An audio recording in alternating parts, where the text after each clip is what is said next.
So in this part, we're going to talk about how you assign curriculum and how you monitor kids' grades. Now, this program not only gives it sort of a point breakdown in terms of your leaderboard. So remember, for your analytics, we have a leaderboard. So this gives you sort of a breakdown by points. But also, we have a grade book. So if you click on this grade book, it's going to give you how much time they spent versus their average accuracy versus their average speed. And it's going to take all this information and output a concrete letter grade. So if you choose to use this as part of your grading system, this is a very nice program. So it gives you a sort of a representation of their overall progress. So you may use this as part of your grading system or not. It's completely up to you. But just want to make sure you know that this gradebook option does exist. And it's not it's a comparison of how well they do across these three parameters: time spent, average accuracy, and average speed. Now, settings right here, you should not have to use. This has to do with your updates. You should not have to alter these at all. Your student roster should update automatically. But I want to show you that it's there. You should not have to use this.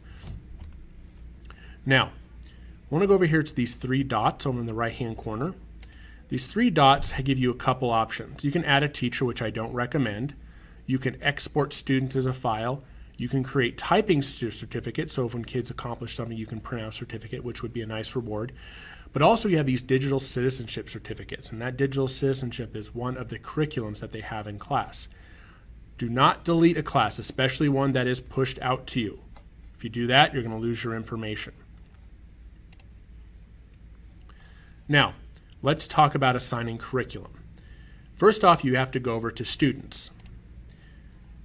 You can assign curriculum to individual students by clicking on their name. Notice this dialog box pops up.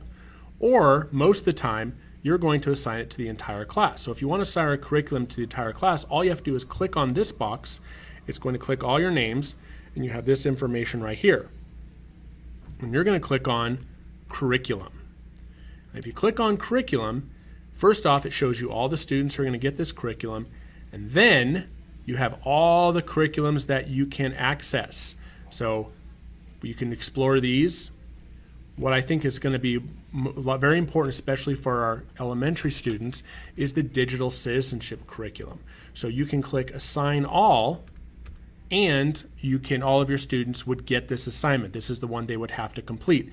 And doing these lessons would fulfill your digital citizenship requirement.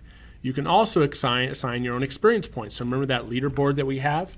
So you can assign how many experience points that a student would get for their completion for this. So you could say, okay, this digital citizenship lesson is going to be 100 points. Notice that you don't have the option for experience points for two of them. For all of them you do, except for Keyboarding Foundations, K through 2, Keyboarding Foundations, grades 3 and up. And again, if you would not assign this K through 2 if you had fourth graders. But again, all the rest you can assign experience points, and again, that tracks to the leaderboard. So let me run through that process again. So in order to assign, you have to be on Students, and you can click on Individual Students, or you can click on all of them. And as soon as you click on all of them, you have this dialog box over here, and you want to select Curriculum. I highly recommend that, depending on your grade level, you start with Keyboarding Foundations if you're K through 2, Keyboarding Foundations if you're grade 3 and up, and then if you are K through 5 and want to use this for your digital citizenship requirement, I would recommend this being your next one, and that'll get your digital citizenship requirement done for the entire year.